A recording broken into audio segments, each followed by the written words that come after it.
मैं एक बेटी मांगती थी रोज अपने पापा की सलामती की दुआ।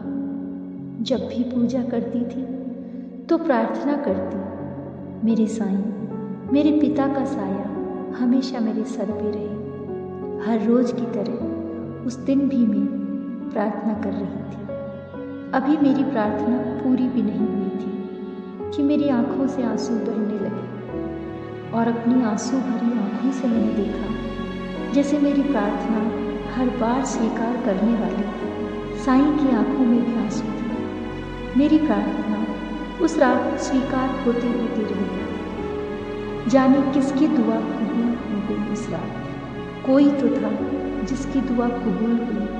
शायद किसी की सूनी गोद को भरना था, जलना था किसी के घर का चिराग, गूंजनी थी किसी के घर आंगन में किलकारी।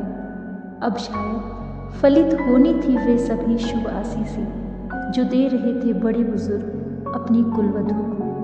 वे सब कबूल हुई, हाँ, वे सब दुआएं कबूल हुई और किसी के घर का कुल दीपक बनने छोड़ गए हमें पापा उस रात अपनी यादों के साथ। कितनी अंधेरी थी वो रात जब पापा चिर निद्रा में सोए थे। कितनी अंधेरी थी वो रात जब पापा चिर निद्रा में सोए थे।